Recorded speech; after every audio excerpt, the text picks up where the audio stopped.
Selamat siang, selamat menjelang sore. Salam bertemu kembali sahabat Wiwara bersama kami di sini Wiwara Bisnis.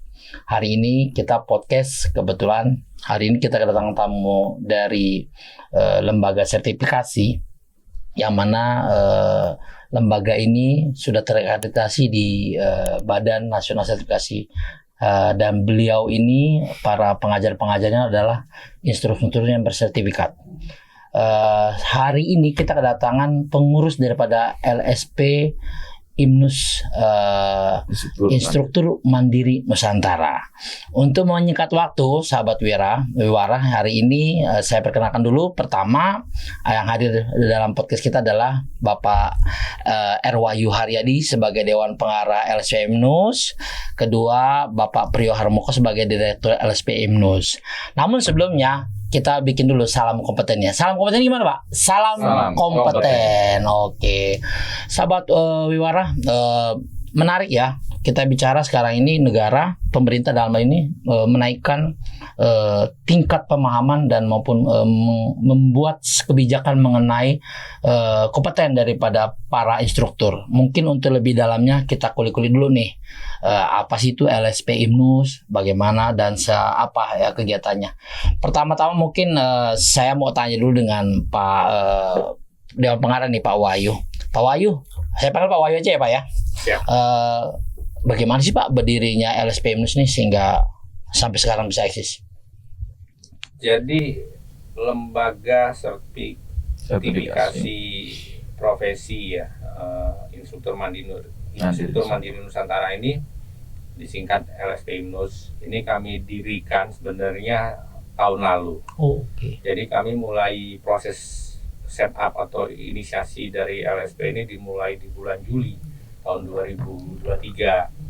Nah, ketika itu awalannya tentunya karena LSP kami ini adalah LSP P3 ya, pihak ketiga, jadi harus berbentuk atau pendirinya harus asosiasi perkumpulan. Nah, kami makanya sebelumnya telah memiliki perkumpulan yang kita namakan organisasinya ya, organisasi para instruktur yang kita namakan Perkumpulan Instruktur Mandiri Nusantara.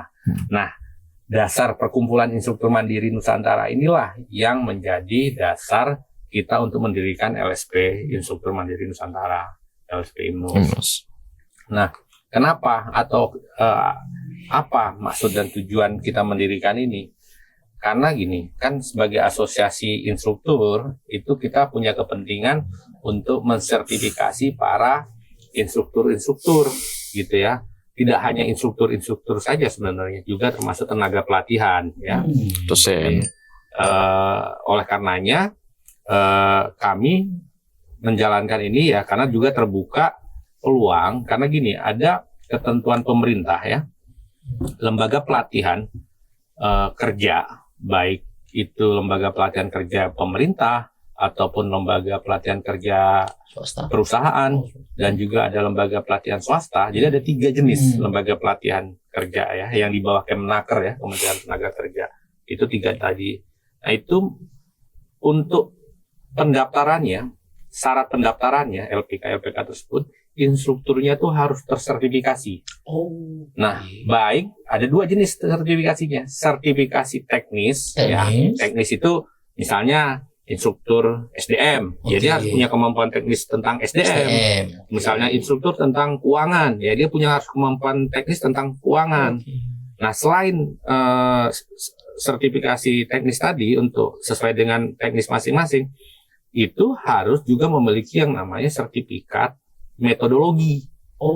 Jadi ibaratnya itu kendaraan tuh orang sebelum punya keahlian macam-macam dia harus punya SIM-nya dulu nih. Ya. SIM izin untuk mengendarai dulu nih. Nah, ini SIM semacam surat izin ya, semacam pengakuan untuk pengajarnya dulu nih. Jadi bagaimana cara metodologinya gitu kan ya. Nah, itulah yang kita lihat, dan saat ini walaupun ya untuk LSP metodologi ini sudah ada beberapa, tapi dengan jumlah instruktur yang ribuan ya, itu tetap masih butuh gitu ya, masih diperlukan LSP yang bergerak di bidang metodologi. Nah, kami mungkin salah satu LSP yang baru ya, yang inilah.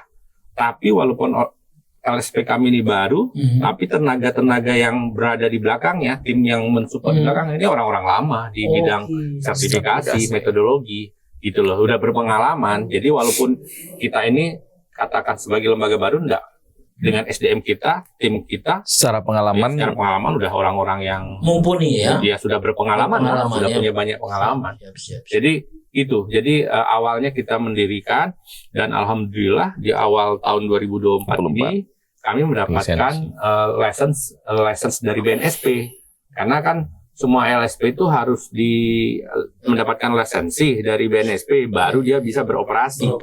Ya begitu ya. Jadi ya alhamdulillah tuh kita di awal tahun ini dan saat ini kami telah melakukan sertifikasi ratusan orang sampai hari ini gitu. Ya walaupun usia kita masih relatif muda ya, tapi alhamdulillah ya dengan networking, jejaring yang kita miliki, kita dipercaya nih untuk mensertifikasi para instruktur yang ada di seluruh Indonesia. Gitu ya. Satu lagi mungkin saya mau tanya mengenai sertifikasi instruktur tadi. Instruktur ini sebetulnya mungkin bagi kami yang awam ya, apa sih kerjanya? Kemudian juga bidang yang umumnya yang terjadi di negara kita ini instruktur apa aja sih Pak? Kalau boleh tahu? Instruktur itu kan istilah tuh ya bisa aja ini anggaplah sebagai pengajar, guru gitu ya. Sebenarnya profesi instruktur ini relatif orang gambarannya ya, kalau menjelaskan mungkin ya para narasumber di setiap pelatihan itu instruktur. Istilahnya bisa disebut biasanya trainer. Nah, kita sering mengenal istilah trainer, instruktur, terus narasumber, ya sama-sama lah. Pelatih termasuk. Nah, kalau kita di LSP Instruktur Mandiri Nusantara ini kita punya saat ini 7 skema ya Mas ya. 7 skema. Kita ada 7 skema. Skema instruktur itu kita ada 4 jenjang ya. Jadi pertama kita punya instruktur junior gitu istilahnya. Terus kita punya instruktur. Itu terus kita punya instruktur senior. Yang terakhir itu senior instruktur master. Jadi untuk instruktur kan kita memang ada 4 dari KKNI level 3, ya level 3, level 4, kemudian level 5 dan level 6. Di level 3 itu kita punya instruktur junior, ada kemudian pelatih, pelatih di tempat kerja ya Pak ya? Instruktur itu level 4 Pak. Oh yang 3. Yang 3 itu ada pelatih, terus mentor sama instruktur junior. Itu penyelenggara pelatihan Pak. Terus kemudian ada level 4 kita punya instruktur, yaitu level 4. Kemudian kita punya level 5 ada senior instruktur, serta level 6-nya adalah master instruktur. Nah, mereka itu empat-empatnya itu punya yang namanya persyaratan yang berbeda tentunya. Karena dalam setiap penyelenggaraan sertifikasi ada SOP yang harus dipenuhi ya Pak Wahyu ya. Ada persyaratan dan masing-masing persyaratan akan berbeda nantinya. Termasuk juga dalam proses mensertifikasinya itu, kalau dalam dunia lembaga sertifikasi itu ada beberapa metode tentunya. Gitu kira-kira Pak Luther. Baik. Menarik nih. Sahabat Wiwara, kita perlu tahu nih. Tadi udah dijelaskan ada 4 tingkatan ya. Junior instruktur, kemudian instruktur, kemudian tadi ada skemanya ya gitu. Kemudian untuk levelnya 4. Ada 4. Oke. Nah, kalau boleh tahu Pak Wahyu dan Pak Priyo, seberapa besar sih kebutuhan sertifikasi ini di skala nasional nih? Sehingga Bapak sangat besar harusnya. Besar ya. Betul. Hanya yang jadi challenge nih gini ya. Pemerintah sudah membuat ketentuan, peraturan. Tapi masih banyak teman-teman ini yang belum memahami ketentuan ini. Karena gini, lembaga pelatihan itu harus terdaftar. Harus terdaftar. Terakreditasi. Harus terdaftar di pemerintah ya, dalam hal ini ya Kementerian Tenaga Kerja ya. Dan juga harus terakreditasi. Ada pengakuan dari negara ya? Iya, jadi harus diakreditasi. Kenapa itu penting? Karena pemerintah punya concern dengan mutu pelatihannya. Setuju saya. Jadi itulah diperlukannya akreditasi dan pendaftaran. Karena kan pemerintah ingin memastikan bahwa lulusan atau ya katakan produk dari pelatihan yang diselenggarakan sebuah lembaga pelatihan itu harus memenuhi ketentuan-ketentuan yang ada, standar-standar mutu yang ada, gitu loh. Nah itu kan tentunya selain instruktur kan pasti ada kebutuhan ketentuan tentang sarana prasarana, terus macam-macam lah kebutuhan. Nah, instruktur kan yang faktor yang penting karena mereka lah yang mendeliver materi ya, misalnya menyampaikan materi pengetahuannya itu kan itu para instruktur. Nah, disinilah kan kita selalu bicara tentang knowledge, skills, attitude. Nah, 3 hal ini kan harus dipastikan nyampe nih ke peserta didik atau peserta pelatihan gitu loh. Itu yang karenanya penting instruktur itu harus tersertifikasi. Begitu. Ya. Tadi kan kita sudah tahulah kebutuhan dan sertifikasi ini. Nah, kalau menurut Pak Priyo nih Pak, manfaat dan keuntungannya kita mengikuti sertifikasi ini terutama di LSP Indonesia apa sih Pak? Begini, khususnya itu LSP Indonesia, tetapi secara keseluruhan LSP terkait dengan metodologi itu kan memberikan pengakuan tentunya, di mana seorang instruktur kan butuh pengakuan terkait dengan kebutuhan lembaga yang nantinya terakreditasi dan segala macamnya, itu kan memang itu menjadi kebutuhan yang dibuat pemerintah ya untuk terakreditasi dan terakui oleh pemerintah. Selain itu adalah bahwa instruktur nanti mereka mempunyai pengakuan oleh negara bahwa dia memang menjadi seorang instruktur yang kompeten tentunya, dan di mana ketika nanti mereka tahu tentang skema, apa sih skema itu, apa sih unit kompetensi yang menjadi standar itu, maka mereka akan belajar nanti bagaimana sih secara standar menjadi seorang instruktur tadi. Seperti dikatakan Pak Wahyu tadi kan, bahwa instruktur itu nanti tidak hanya sekedar memberikan materi, tapi bagaimana dia bisa membuat kurikulum secara standar, mengenal tentang standar kompetensi. Nah, seperti itu kira-kira Pak, berkaitan dengan apa sih yang bisa diberikan LSP ya terkait dengan pengakuan itu, ya pemahaman terkait dengan standar apa sih yang harus dipunyai seorang instruktur, itu yang tersertifikasi tentunya, seperti itu. Kira-kira. Produknya sendiri apa sih Pak kalau dari pemerintah itu terhadap pelatihan itu? Jadi begini, pemerintah itu kan ini tentunya didrive oleh industri ya. Itu merumuskan yang namanya KKNI. Jadi standar kompetensi ya, kualifikasi ya, kerangka kualifikasi nasional Indonesia. Nah, turunan dari kerangka kualifikasi itu ada yang namanya standar kompetensi kerja nasional Indonesia, SKKN. Nah, SKKN ini kan standar ya. Nah, kenapa dipentingkan atau penting ada standar supaya tadi lagi-lagi semua ini ada tolak ukurnya sebagai acuan. Ada acuan pembanding gitu kan. Ketika orang mau menilai seseorang tuh apa tuh acuannya? Orang itu dinyatakan kompeten tuh apa acuannya? Nah, itulah ada SKKNI. Nah, SKKNI ini untuk segala bidang. Hampir semua bidang sudah ada SKKNI-nya ya. Misalnya untuk profesi-profesi apa nih? Kecuali saat ini yang ada juga standar kompetensi khusus seperti kedokteran, dia punya SKK ya. Mungkin teman-teman yang bergerak di bidang hukum kan punya standar sendiri, tidak SKK ini ya saat ini kan mereka sudah punya standar sendiri lah, peradi atau advokat kan punya sistem sendiri. Nah, tapi di luar itu diperlukan suatu standar, gitu loh. Nah, standar ini tergantung nih, kalau dia memang kerangkanya untuk kepentingan umum banyak, dia SKKNI untuk diberlakukan secara nasional. Bahkan sebenarnya standar kompetensi kerja nasional ini secara juga merefer keluar biasanya ya. Apa yang diakui di Indonesia untuk beberapa negara juga diterima gitu kan. Nah, tapi ada juga tadi yang standar khusus. Misalnya untuk beberapa industri hanya standar khusus untuk industri atau masing-masing industri itu hanya berlaku untuk di kalangan internal. Karena kan mungkin dia punya prosedur, punya SOP sendiri. Nah, dia bikin tuh standar khusus gitu ya, kompetensi khusus gitu kan, standar kerja khusus gitu kan. Nah, makanya tadi menambahkan apa yang disampaikan Mas Priyo, kalau ketika ditanya apa sih manfaat sertifikasi yang dikeluarkan oleh LSP itu, ya pertama, kalau bagi lembaga pelatihan ya di mana mereka bernaung, mereka punya kepentingan tadi untuk supaya lembaganya terakreditasi, karena itu menjadi persyaratan. Tapi bagi individu-individu itu menjadi semacam pengakuan untuk punya standar gitu ya. Nah, bahwa orang itu udah tersertifikasi. Nah, yang paling gampang ketika orang tersertifikasi sesuai dengan level tadi itu ininya istilahnya manfaat langsungnya. Rate-nya dia, pengakuan atas dirinya dia. Jadi ketika misalnya Pak Luther katakan punya sertifikat level 3, instruktur junior, dengan level master beda.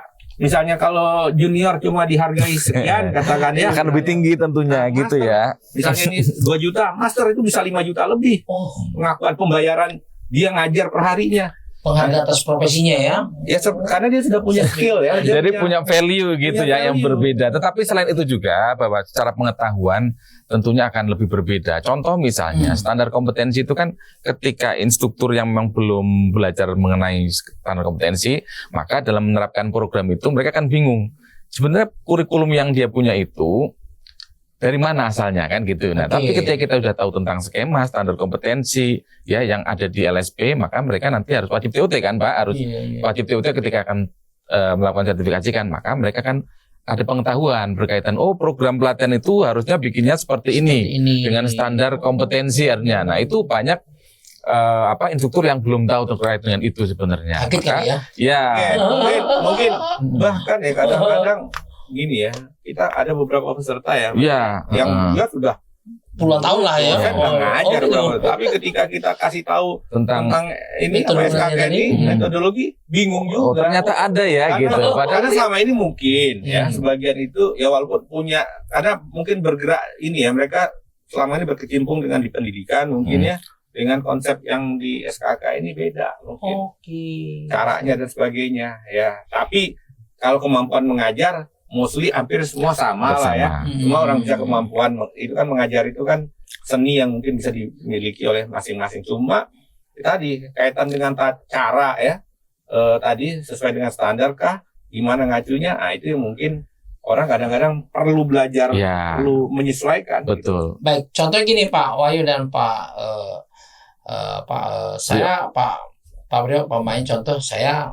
Setahu saya nih di beberapa tempat itu ada LPK keterampilan khusus buat menjahit, kecantikan, mengemudi.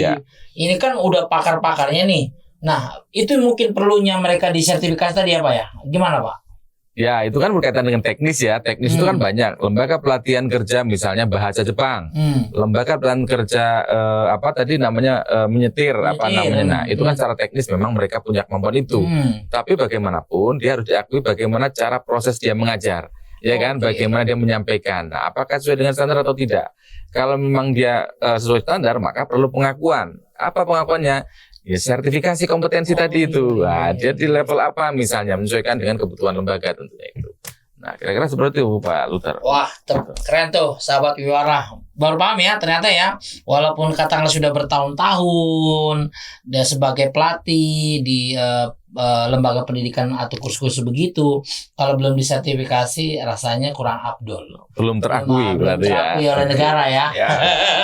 Jadi gini juga menambahkan Pak Luther. Jadi ketika kita sebagai narasumber kita punya sertifikat BNSP nih dengan yang enggak, pengakuan atas apa yang kita sampaikan itu berbeda. Jadi ketika kita sudah punya sertifikat, kita itu lebih confidence, lebih pede, tanda tangan sertifikatnya. Dan apa yang kita tanda tangan itu diakui gitu, karena kita memang punya license untuk itu gitu kan. Nah itu, jadi ya penting lah buat teman-teman ya yang mungkin bergerak di bidang pendidikan ya, pelatihan. Bahkan sebenarnya nggak cuma di domain bidang pendidikan dan pelatihan juga.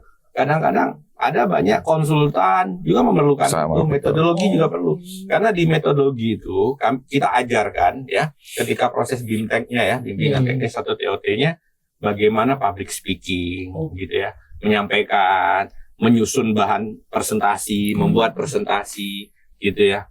Nah itu diajarkan tuh semua gitu. Bagaimana melakukan evaluasi gitu kan ya. Melakukan evaluasi, komunikasi. Walaupun mungkin mereka sudah terbiasa juga. Sudah terbiasa, ya? Tetapi kan walaupun biasa, tapi secara standar mereka masih kadang-kadang, ternyata begitu ya gitu kan. Karena kan misalnya contoh, kita ada unit kompetensi K3 misalnya Pak. Nah unit K3 bahwa ketika orang mengajar itu harus melihat situasinya. Oh, ini aman atau tidak? Oh, ini kira-kira peserta nyaman atau tidak? Itu kan kadang-kadang seorang instruktur lupa dengan hal itu. Tapi ketika dia sudah belajar tentang skema di kami, oh ternyata dia baru paham bahwa K3 itu cukup penting. Bahwa K3 itu penting sekali bahkan ketika kita walaupun seorang instruktur gitu kan. Selama ini kan tidak istilahnya hampir terabaikan hal seperti itu. Nah, kira-kira begitu, Pak Tutor. Baik, ada pertanyaan begini. Kan kita pingin ikut sertifikasi, Pak. Apa sih kesulitan atau permasalahan yang dihadapi dalam penyelenggaraan ini sehingga peserta itu tidak worry sebelumnya gitu? Gimana, Pak? Coba Pak Priyo. Untuk pesertanya ya. Karena begini, kalau di dunia LSP itu kan memang ada persyaratan memang ya yang harus dilalui oleh peserta. Terkadang kan misalnya calon peserta itu tidak lulus S1 misalnya atau D3, padahal di skema itu mensyaratkan bahwa si peserta wajib lulus D3 misalnya. Nah, maka mereka akan tidak masuklah di ranah itu. Akhirnya mereka nggak bisa ikut itu. Terus kemudian persoalan lain adalah bahwa contoh misalnya skema 4 nih, mereka harus punya surat dari LPK bahwa mereka sudah mengajar selama 5 tahun. Nah, itu kan wajib kan, karena itu menjadi persyaratan. Ya, maka ketika mereka tidak memenuhi itu, maka dia akan gugur. Tapi di LSP kami kan ada skema lain yang mungkin bisa mewadahi itu agar mereka bisa tetap tersertifikasi. Misalnya bisa di level 3 misalnya, di instruktur junior misalnya. Nah, itu bisa seperti itu. Dan ada lagi Pak Luther terkait dengan sertifikat ini, karena teman-teman ini kan ketika disertifikasi itu tidak serta-merta bahwa sertifikat itu berlaku seterusnya. Nah, ternyata sertifikat itu berlaku hanya selama 3 tahun. Maka ketika 3 tahun perlu adanya namanya perpanjangan ya, RCC ya, recognition kompetensi istilahnya seperti itu, berkaitan dengan lisensi kompetensinya mereka. Apakah memang masih terpelihara atau tidak? Itu tentunya. Itu kalau bagi peserta. Kalau bagi LSP sendiri apa sih, Pak, kendala atau permasalahan dihadapi dalam penyelenggaraan ini?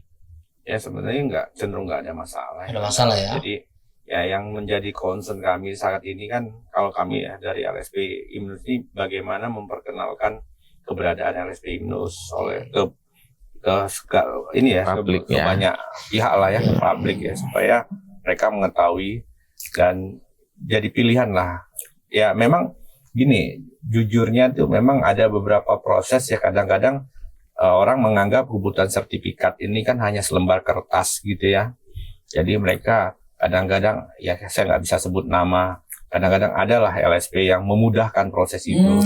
Jadi mereka hanya formalitas saja. Nah, tapi kalau kami memegang teguh lah konsep. Ada mutunya ya, kita harus jamin di mutunya.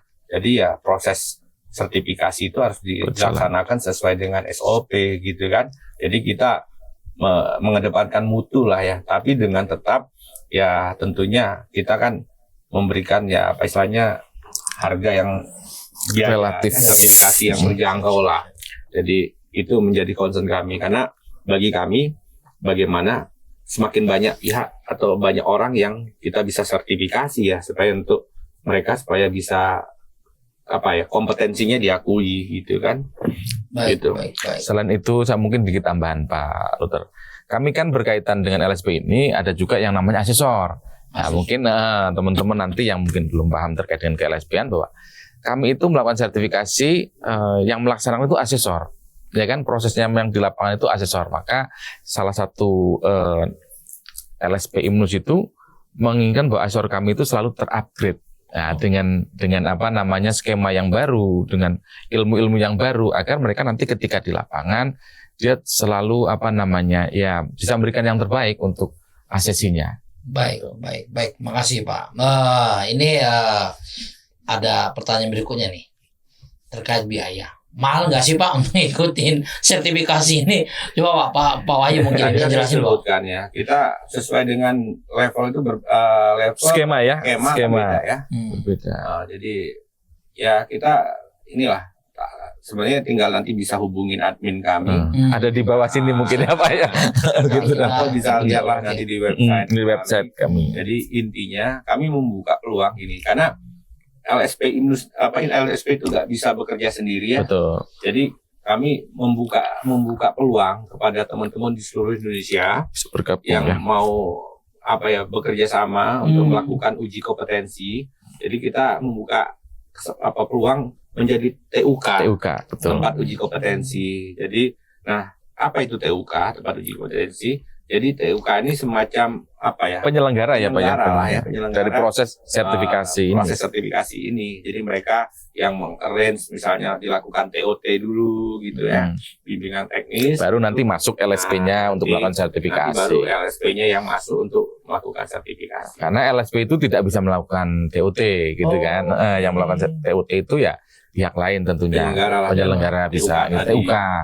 Atau apa namanya training center lah ya, training center. Baru nanti mereka setelah TOT ya mereka bisa mengajukan untuk proses sertifikasinya ke LSP. Oh, artinya gini Pak Wahid dan Pak Priyo, nanti saya dikoreksi. Penyelenggaraan itu bisa dilakukan di luar kota. Boleh. Oh, boleh. Kita kan katakan LSP ini ada di Jakarta ya, mandiri. Nah, betul. Kita membuka peluang nih teman-teman di daerah seluruh Indonesia gitu ya. Untuk menjadi tempat uji kompetensi. Jadi nanti ketika alurnya begini biasanya, mereka misalnya kan ada kebutuhan nih untuk sertifikasi katakan 20 orang, terus mereka meminta nanti untuk mengajukan permohonan ke LSP untuk dilakukan uji, ya. Nah nanti kami akan menugaskan asesor untuk datang ke daerah itu untuk melakukan uji kompetensi dengan minimal peserta ya? Ya, kita ada minimalnya. Ya minimalnya. Sebenarnya harapannya kita ideal minimal itu 20-an. 20-an. Gitu, sekali. Supaya bagi teman-teman yang menyelenggarakan juga biar lebih biasanya ada profitnya ya. Betul. Karena kita juga tidak mempersulit proses sertifikasi, kan kita sebagai LSP memang tidak boleh untuk mempersulit proses sertifikasi. Jadi kita walaupun tidak 20, kita ada kesepakatan lah misalnya 10 gitu. Kita minimal 10. Nah, kita jangan di luar kota ya Pak ya, seperti itu. Karena kan biar mereka justified juga ketika mereka mengundang kita kan harus menyiapkan segala macam akomodasi tentunya itu udah. Kalau cuma dia mensertifikasi 2 orang kan rugi dia datangkan asesornya kan gitu. Tadi kalau mengenai tempat mungkin kita udah jelas ya, di mana saja. Jangka waktu pelaksanaan sertifikasi berapa hari sih Pak kalau boleh tahu? Tergantung skema. Jadi kalau misalnya untuk level 3 itu biasanya kita ada 2 hari ya. 2 hari. Jadi 1 hari untuk TOT-nya, assessment. Terus yang hari keduanya uji kompetensi. Jadi mungkin kan memang TOT kembali lagi ya, bahwa TOT kan memang bukan ranahnya LSP, tapi kita melakukan yang namanya per-assessment saja. Jadi melakukan semacam bimbingan proses pengisian form ya yang harus dilakukan oleh asesi, yang akan dipandu oleh asesor tentunya untuk mengajukan nanti Pak proses lanjut apakah mereka akan uji kompetensi atau tidak lanjut gitu kan, dilihat dari mereka kesiapan dalam hal misalnya persyaratan gitu kan, terus kemudian dalam hal lain terkait dengan tugas-tugas ya yang harus dipenuhi oleh skema 3 misalnya. Nah maka ketika sudah lanjut mereka hari kedua dia akan dilakukan proses uji kompetensi oleh asesor gitu. Itu kalau untuk instruktur junior instruktur. Nah kalau berikutnya sama seperti itu, cuman lama durasinya. Durasi lama itu tergantung ini. Biasanya skema itu tergantung misalnya durasi itu tergantung skema yang dipilih. Metodenya juga akan berbeda. Misalnya nih, yang satu ini metodenya kita ada berapa materi uji kompetensi atau MUK Pak. Nah, kemudian di situ metodenya apa? Apakah portofolio ataukah mereka observasi? Kalau observasi masing-masing bisa berbeda. Misalnya instruktur junior, karena di observasi dia harus melakukan presentasi itu kan dibatasi 30 menit per asesi ya, maka ya kira-kira kalau satu orang butuh waktu 1 jam untuk proses itu. Sama ini Pak, kalau Pak Mas saya sudah pernah mengikuti nih. Betul. Kemudian jatuh tempo 3 tahun, kan tadi 3 tahun ya Pak. Masa berlaku ya. Nah saya mau mengikuti kembali. Itu proses dari awal lagi atau bagaimana Pak? Tinggal uji aja. Tinggal uji saja. Jadi TOT-nya dia udah nggak perlu. Tidak perlu. Jadi biasanya RCC itu ya misalnya yang dilakukan salah satunya portofolio ya. Portofolio betul. Jadi selama 3 tahun itu kan misalnya sudah disertifikasi sebagai instruktur tuh apa tuh kegiatan selama 3 tahun.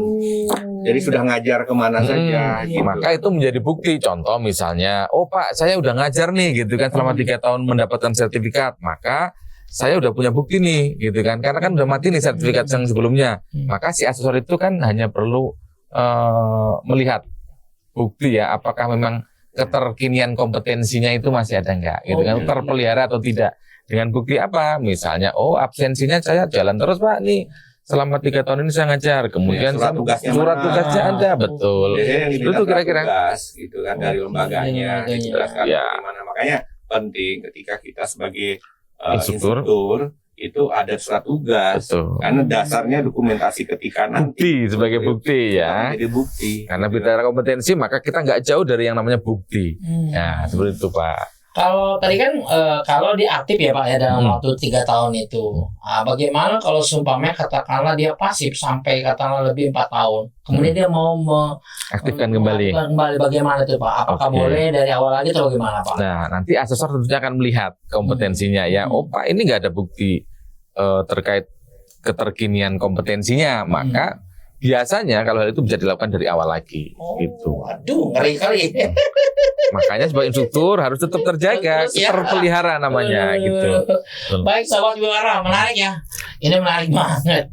Ternyata di luar ekspektasi kita, ternyata pentingnya instruktur itu atau katakanlah pelatih ataupun katakanlah tenaga profesional itu disertifikasi dan perlu kontinuitas. Tidak hanya cukup sudah memiliki diam, tetap harus punya aplikasi.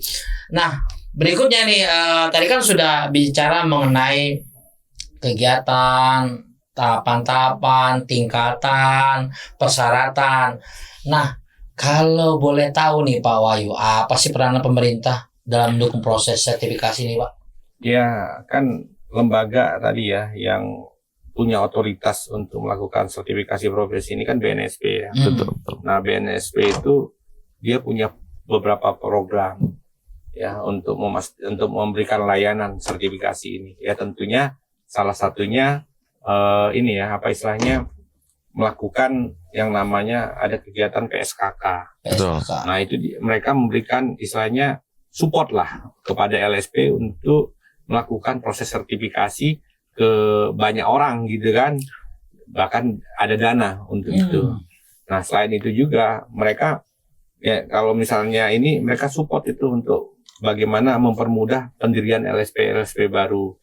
Nah, selain itu juga ini di Kementerian Tenaga Kerja ya terutama ya.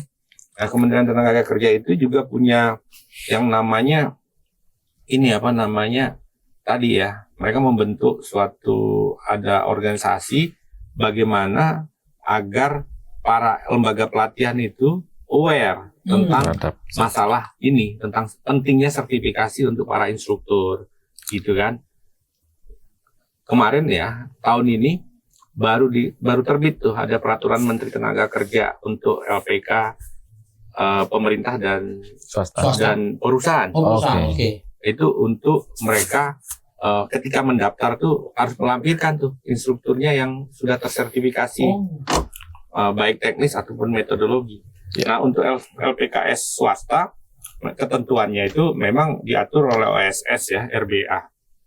Nah, tapi tetap ketika akan akreditasi, nah itu diperlukan sertifikat para instrukturnya. Justru itu menjadi sebuah kewajiban. Jadi supportnya dalam bentuk itu salah satunya. Ketika LPK itu ingin diakui, ya dia harus sertifikasi. Bahkan ketika pemerintah punya program-program ini, pemerintah itu kan sering ada bantuan-bantuan nih, baik sarana prasarana atau apa. Nah, ketika mereka mau memberikan bantuan, itu juga dilihat apakah LPK-nya terakreditasi.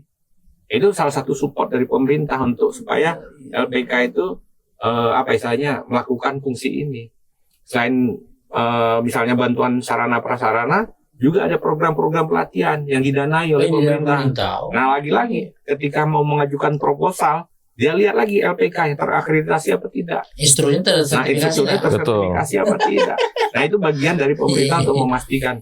Ya kalau misalnya teman-teman LPK yang merasa saya nggak pernah, inilah saya masa bodoh lah gini-gini ya, tapi tetap aja pada akhirnya nanti orang akan melihat bahwa LPK ini diakui nggak, terakreditasi nggak. walaupun itu bukan dari program pemerintah. Kan peserta kan pasti punya ingin dong, istilahnya yakin bahwa LPK ini kredibel, ya kan, LPK ini mutunya bagus. Apa parameter LPK itu bagus? Ya dia harus terdaftar secara resmi dan harus terakreditasi. Betul. Gitu loh. Gitu. Baik.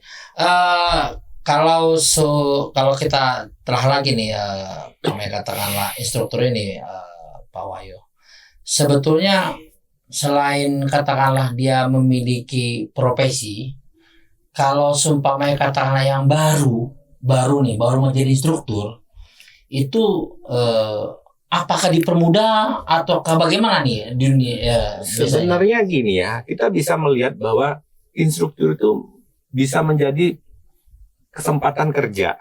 Oke. Kita bisa bekerja dengan kita sebagai instruktur, ya kan? Jadi ketika misalnya untuk yang belum punya pekerjaan, betul, dia bisa terjun sebagai instruktur tanpa dia punya lembaga pelatihan pun nggak apa-apa. Bisa ya? Dia bisa ngajar, ya dia tinggal ini aja, misalnya ngikut di mana lembaga-lembaga pelatihan, ya yang ada gitu, tanpa dia harus punya lembaga. Asal dia punya sertifikat, dia pasti diterima, gitu loh. Atau dia bisa membuka pelatihan-pelatihan sendiri. Sekarang banyak orang bisa bikin pelatihan. Tentunya gini, walaupun memang dia punya sertifikat instruktur, bukan berarti dia bisa ngajar kemana-mana. Tetapi harus dibandingkan dengan yang namanya teknisnya, kemampuan teknisnya. Karena kan kemampuan instruktur itu ya dia mengajarnya. Tetapi untuk menjadi seorang narasumber, maka kemampuan teknisnya itu lagi yang sangat dibutuhkan juga tentunya. Oke, baik. Ini saya lihat tadi ada foto-foto ya. Kalau saya lihat mengenai tempatnya, kemudian saya lihat peralatannya segala macam. Ini ada standarisasinya dari BNSP atau enggak ini Pak? Untuk apa tuh? Untuk sarana prasarananya atau LSP-nya nih? Tempat uji kompetensi. Tempat uji kompetensi. Kalau tempat uji kompetensi sudah kita sebagai LSP juga dipersyaratkan bahwa mempunyai TUK itu harus ada persyaratan yang dipenuhi oleh si tempat uji kompetensi itu. Jadi kita ada standarnya. Misalnya untuk di skema 3 misalnya, maka sebagai TUK yang akan menyelenggarakan skema 3 dia harus mempunyai persyaratan terkait dengan peralatan apa saja yang harus dipenuhi. Nah, harus ada ruang kelas misalnya, harus ada berapa kursi di sana misalnya. Nah, itu harus dipenuhi gitu. Ya ada standar lah kaitan misalnya alat bantunya, misalnya papan tulis, proyektor, sesuai dengan kebutuhan ya, skema itu. Harus ada pendingin gitu ya. Nah, itu ada ketentuannya lah. Jadi biasanya ketika bukan biasanya, memang menjadi satu SOP bahwa ketika suatu tempat itu sebelum dijadikan TUK harus ada verifikasi TUK-nya, diverifikasi dulu. Oh ini sarana prasarananya sudah memenuhi belum, gitu kan? Seperti itu sih. Jadi nggak serta-merta bisa menyelenggarakan ya kalau memang tidak memenuhi ketentuannya, nggak bisa juga Nggak bisa. Ya kan harus ada sisi ini ya, ketentuan kenyamanan juga. Nggak bisa cuma satu peta terus maju uji gitu. Tapi perlu diketahui juga Pak Luther bahwa tempat uji kompetensi itu ada 3 ya. Ada TUK sewaktu namanya, ya, terus kemudian TUK mandiri, terus TUK tempat kerja. Nah seperti itu, maka kita ada di mana nih, tempat uji yang mana nih ketika kita menyelenggarakan gitu kan. Tapi sebagian besar sih rata-rata TUK sewaktu untuk melakukan tempat uji. Seperti itu kira-kira. Boleh dijelasin nggak Pak Priyo apa itu? Pak Wahyu silakan. Gini, kalau tempat TUK tempat kerja kan biasanya perusahaan-perusahaan dia memang punya tempat ya. Lembaga trainingnya ya. Trainingnya. Nah, kalau TUK mandiri itu biasanya ya ada lembaga pelatihan yang dia sudah punya tempat dan dia sudah punya prosedur, dia sudah punya ya macam-macamnya lah kelengkapan. Dan itu kita harus verifikasi baru bisa dinyatakan sebagai TUK mandiri. Nah, tapi kalau TUK sewaktu itu tidak harus dia punya kantor atau apa, bisa dia sewa di hotel. Nah, jadi misalnya tinggal sewa ruang meeting. Nah, itu dijadikan untuk TUK sewaktu. Juga bisa seperti itu. Jadi nggak harus memiliki. Jadi dia bisa sewa. Nah, itu seperti itu. Baik, menarik ini Pak. IMNUS sendiri TUK-nya bagaimana sih? Punya sendiri kah? Punya tempat sendiri kah? Bagaimana Pak Wahyu? Kalau IMNUS kebetulan kita punya beberapa TUK ya. Mandiri ya. Nah, mandiri kita ada salah satunya di Tebet ya. Terus yang kedua kita ada juga TUK Tapi banyak kan sementara memang sewaktu ya, karena kita sudah beberapa kali penyelenggaraan, tapi TUK kita yang pakai kebetulan banyak kan sewaktu ya. Iya, seperti itu. Waduh, luar biasa nih sahabat Wiwara, mulai panas sebenarnya sih untuk mengetahui sertifikasi. Cuma sahabat Wiwara, kalau seumpamanya ada yang mau ditanyakan atau katakanlah ada yang pingin digali lagi, jangan sungkan-sungkan bertanya, mengirimkan surat atau like atau komen nanti di kita punya podcast supaya nanti kita sampaikan langsung ke pengurus LSP IMNUS, biar beliau mungkin bisa menghubungi sahabat Wiwara semua supaya lebih clear ya, lebih jelas apa sih untungnya kita ngikutin sertifikasi ini. Kadang-kadang hal ini sepertinya sepele, padahal dijelaskan tadi manfaatnya banyak sekali. Nih Pak Wahyu dan Pak Priyo, ini menjelang waktunya udah mau habis nih. Saya mau lebih gali lagi, sebetulnya selain tadi katakanlah untuk memastikan keprofesian kita, dalam arti kata profesi kita diakui, kemudian kita punya bisa untuk bermakna dan mengajar segala macam.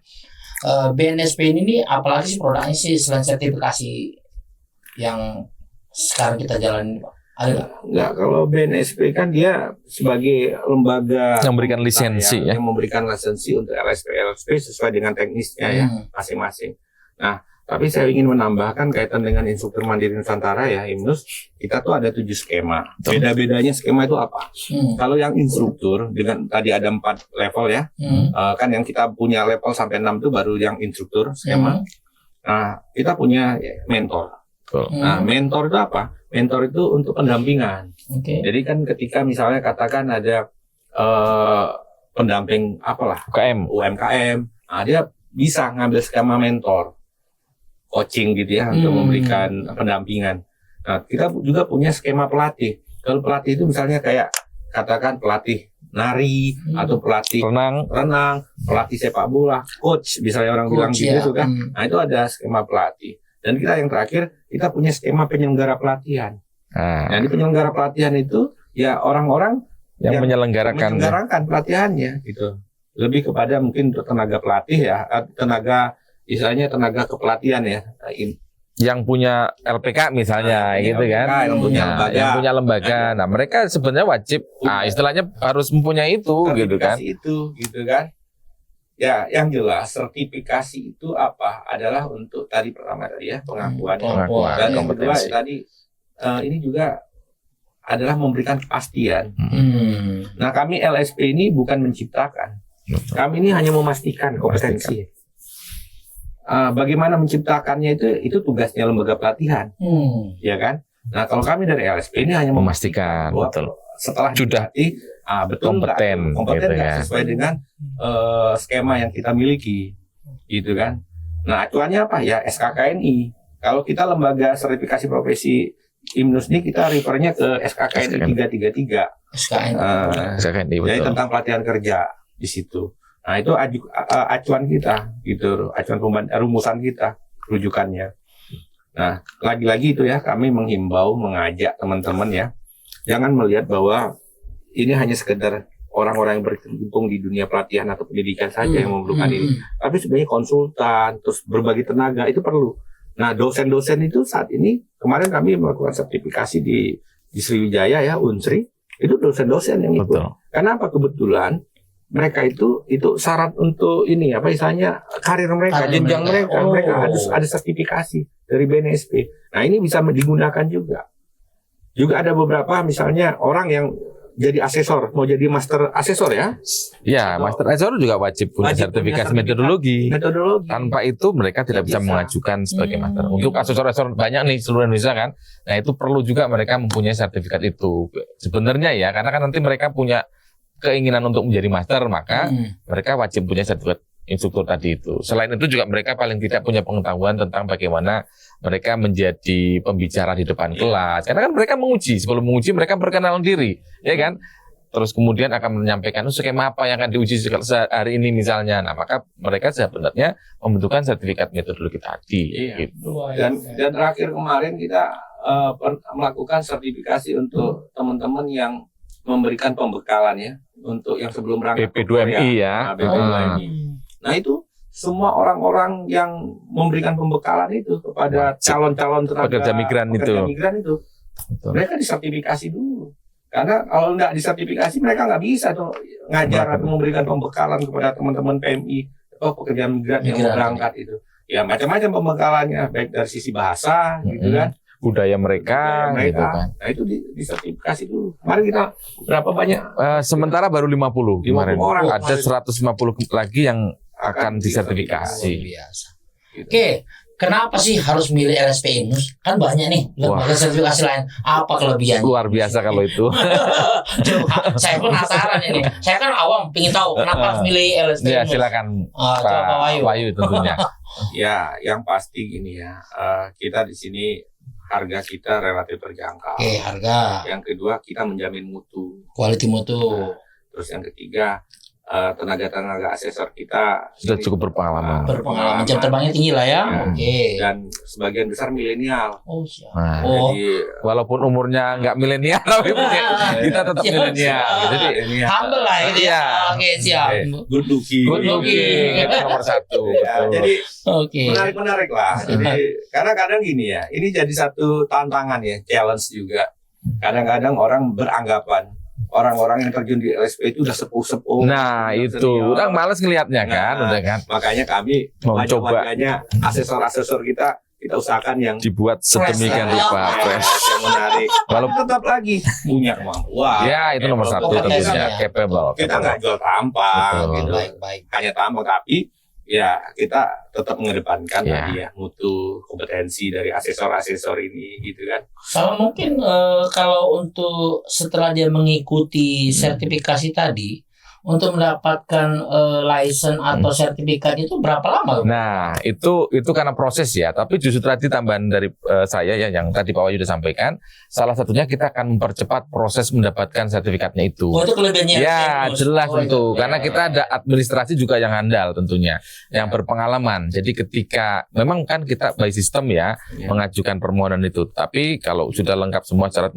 administrasi, maka tim kami akan secepat mungkin untuk bisa mendapatkan belangko sertifikat dari BNSP. Kita biasanya mengusahakan tuh paling lambat sekitar 2 mingguan lah. Itu target kita gitu. Padahal untuk LSP lain bisa 2 bulan, bisa 3 bulan. Nah, paling lambat ya kisaran itu 2 sampai 1 bulan lah. Tapi yang tercepat kita bisa 2 minggu. Karena kan ada proses ya. Kita harus mengajukan belangko dulu.